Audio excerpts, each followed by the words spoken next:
Hi, and welcome to the day in the life of a registered nurse. My name is Tawanda. I am a home health admissions nurse. I am a PRN admissions nurse, a start of care nurse. So I will be doing 3 starts of care today. I actually accepted 4 starts of care, and I called one of the patients, and that patient declined services, said that they did not need home health services, which is understandable because that patient is actually a shoulder replacement or shoulder repair, and they really are immobile. So I often question why we even take those patients. There is some physical and occupational therapy that can be done, probably more occupational therapy than physical therapy, but definitely we won't be doing nothing on the nursing side other than going in, doing the start of care, doing some education and different things like that if that was needed. But the patient did decline services. I just dropped my daughter off at school. Today is actually her last late start day of the year, so I'm starting even later than I typically do, which is fine, which is one of the great things that I love about home health and being able to make my own schedule and accept my own patients and different things like that, because it gives me that flexibility to be a mom. I'm going to call my first patient and let them know that I am en route and on my way. So let's see if we can get them on the phone. Let's see. How y'all going today? I have 2 numbers for this family. I think one I got one I left a voicemail on, and then I think the other one I was able to reach a family member. So if that one doesn't answer, I'll try the other number to let them know that I'm en route and on my way. When I make that phone call, I also like to, we won't hang around on this number any longer, we'll just dial the other number. But when I make that call, I also like to remind them to have the patient's medications and discharge instructions available for me. So that's one of my other main reasons for calling, to let them know that I'm en route and on my way, because I want them to be ready. That's a great tip. If you're not doing that, remind them that on the call where you actually schedule the SOC, as well as when you call to let them know that you're en route and on your way. So it looks like we may get a voicemail again, which can be very typical, and I'll usually just call again. Good morning, this is the nurse. How are you? This is the nurse? Yes, ma'am, this is the nurse. How are you? I'm doing fine, thank you. Great. Just letting you know that I'm en route and on my way to your home. I should arrive between 9:30 and 9:45, give or take traffic. Okay, you want to come up? Yes, ma'am. I'm on my way now. I'll arrive between 9:30 and 9:45. Okay. And just a reminder, I'm not sure if your daughter told you, but to just have his medications and discharge paperwork available for me. Is the medication available for? Yes. Okay, great. I'll see you all between 9:30 and 9:45. Okay, fine. Thank you so much. Bye-bye. Okay, bye. Yeah, it's always a great idea to just, remind them of that, so that it can be available, so that the start of care can just run very smoothly. The other thing is that I like to do is, if I call and I get the voicemail, I usually will just drive on for, a few more minutes, maybe, depending on how long it takes me to get there. I usually, half of the time it takes me to get there, if I haven't received a call back from that family member or that patient, I'll call back and just, touch bases, and I usually get an answer. But by the time, let's say if it takes me a 10-minute commute, so 5 minutes in, I'll do that if they haven't called me back, and then typically they will answer on that second call. So I'm going to concentrate on the road. I'll pop back in at some point and kind of give you all a update on what's going on with this patient, whether I go do it before I see the patient or after. I'll check back in shortly. All right, guys, so I just finished the first start of care, patient number 1, ortho patient. This patient was 90 years old, hilarious guy. Really, him and his wife are totally so cute. They've been married 70 years. So he has a little, early onset of Alzheimer's and dementia kicking in, but he was pretty sharp on some bases. He has had multiple falls recently, multiple hospital stays, multiple rehabilitations. He just had a fall on Sunday. Today is Friday, so he had a fall on Sunday.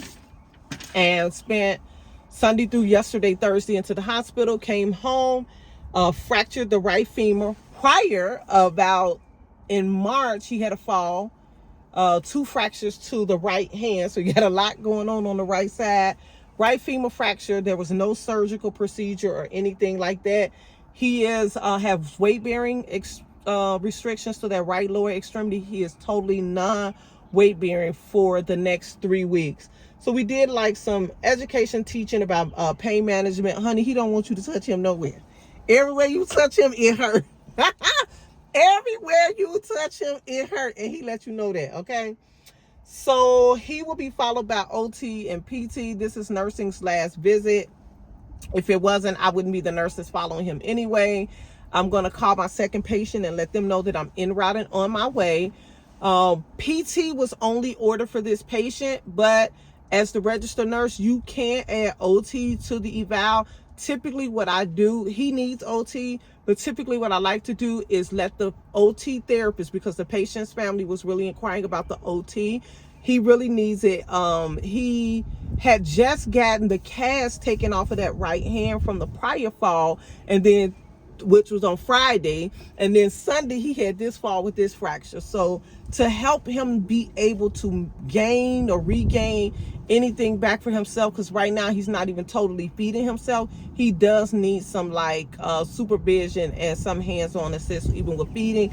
Pretty much other than that, he is like just about dependent for care. They do have 24-hour care established for him. They do 12-hour shifts. A company comes in. Family is very, very involved. There's 2 daughters and a son. One daughter lives 5 minutes away. The son lives 5 minutes away, and the daughter lives 20 minutes away. So they're very involved. The daughter's the person I made the contact with last week. So I already shot the message out while I was in the home on our messaging app to let the therapist know that the case is open. They're free to come in. They may not see him, it looks like, until tomorrow. Typically our post-op ortho patients, we see them same day. So it looks like he may not get his PT eval until tomorrow, but we'll see.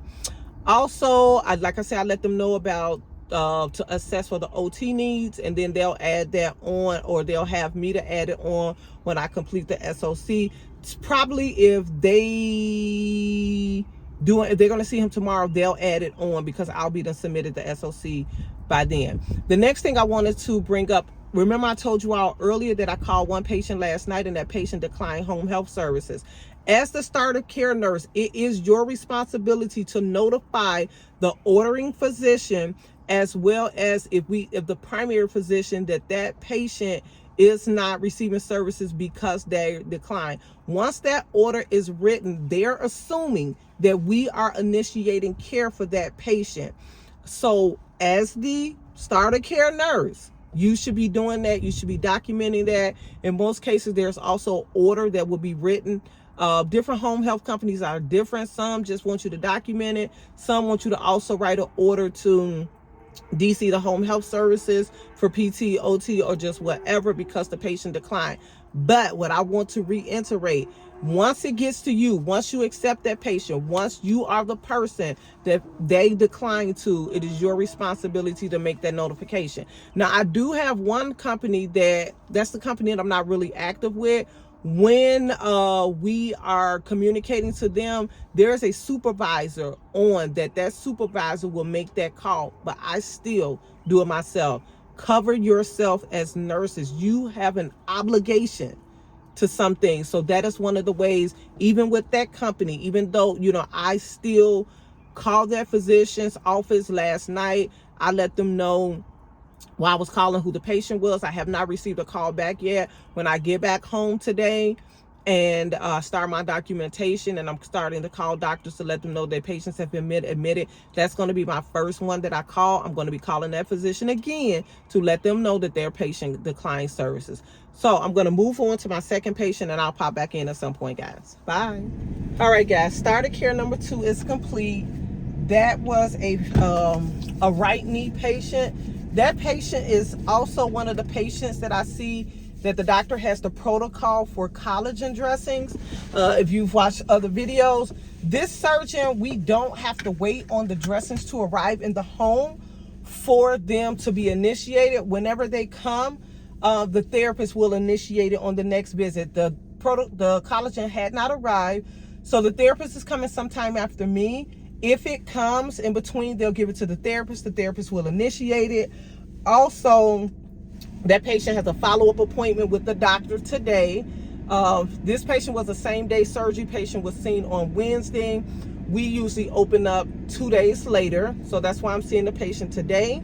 They also have a follow-up appointment, and they also have labs. Any patients that he does and sends home same-day surgery, he has us to draw a CBC in the home. I don't draw it, so I didn't draw it. The lab has already been out. They take care of that in the office. They send the order over. The lab calls and arranges the appointment and everything.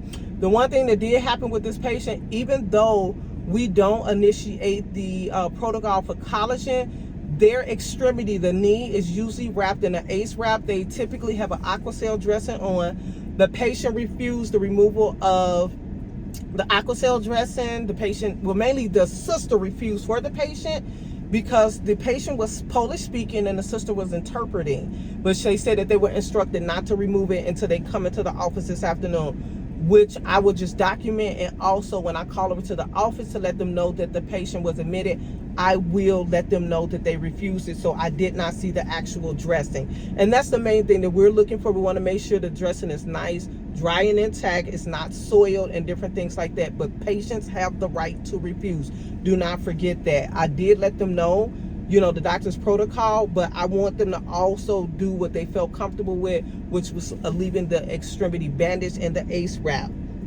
Also, I mentioned the patient was Polish speaking. The sister met me at the house to interpret. We do have a interpretation line. So if you are having patients that have a different language as their first language and you need assistance with interpreting, they did have a note in the chart. So when I made the call, it was the sister that I spoke with. The sister did decline the interpretation line and said that it was okay. It was her plan to meet me at the house, and that's what happened. But that service, somebody should be available for you and that patient to interpret for you, so that can be an easy, seamless visit.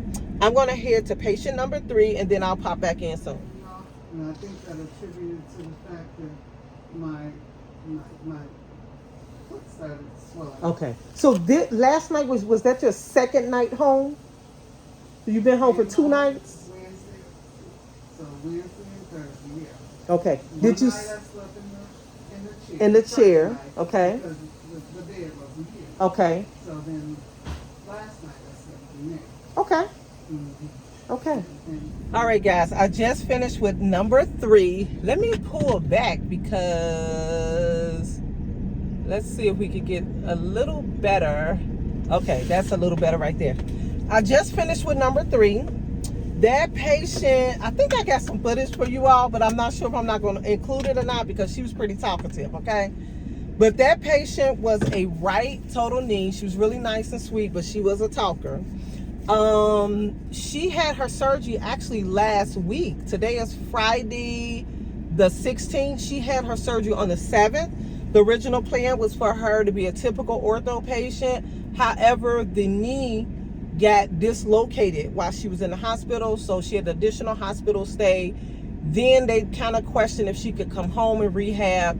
She initially discharged on Sunday, on Mother's Day, and went to a rehab facility. I know that facility. I'll just remain silent. Let's just say she discharged and came home, and now she is having, the plan is to have her rest of her therapy at home and then to go to outpatient therapy itself. The office text, now I did, remember I told you all I accepted another patient. However, that patient declined services. The office reached out to see if I could take another patient. I'm kind of torn. I want to help out. It's Friday. I know they kind of in a bind, but I told you all I got a late start because my daughter's last late start was today. So I usually kind of have a cutoff time. I do need to pop into the office and get some more starter care packets, and that patient lives in the same town that I have to go into. So I'm going to decide Once I get to the office, I'll pop in, see if they haven't. I didn't respond yet, girl. Y'all, I did not respond. They text me before I went in their patient's house, so I'm giving them time to find somebody. If I get to the office and they have not found anybody, I will go and do that starter care, and then I'll just head home. So we'll see. I'll pop back in and let you all know what I decide. So listen, I just popped back in to tell y'all that I'm really going to determine if I'm going to see that other patient by the route that the GPS takes me home, okay? I don't know what route the GPS is going to take me home. Actually, if it takes me through that way where I pass the office so that I can get some starter care packets, then I'll see the patient. If not, your girl is going home, because I just thought about it. One of my neighbors actually works in the office, and I think I'm gonna text her and ask her to bring me some SOC packets. I really don't need any, because I won't be seeing patients for them until next week, so I could pop into the office. But if the GPS takes me that way, I'm gonna go, and you know, I'm gonna be a team player and admit the patient. If not, your girl is going home. It is 84 degrees, and if y'all could tell, I am glistening because it is hot out here. Like, the sun is really sunning. I got my air turned down. I just cranked it up a little, so hopefully y'all don't just overly hear it. But it's hot out here, so yeah, that's the plan. So we'll see. If I pop back in, that means I went and saw that patient. If I don't pop back in, I'll see y'all next week. Hi, number 05, please. Mobile number. What's the name? Tawanda. Thank you. Hi, guys. So I actually did accept that last start of care. So I did a total of 4 starts of care today. I stopped by the office, picked up some more starter care packets, and I'm done for the day. That patient was a pleural effusion patient. Actually, the patient gets hemodialysis at home 5 times a week, and so she was actually getting hemodialysis while I was there. So we admitted her. Honey, I am tired. I stopped at Popeyes. I usually treat myself once a week when I work, so this is my treat. I stopped at Popeyes. They have a $6 big box, which is 3 tenders, 2 sides, a biscuit. And so I got the 3 tenders with sweet heat sauce, my favorite, coleslaw, and fries. So I just kind of wanted to come and wrap the video up and let you all know that I did accept that patient, and I'm on my way home. Bye. Thank you. Can I have a cup of ice, please? Bye, guys.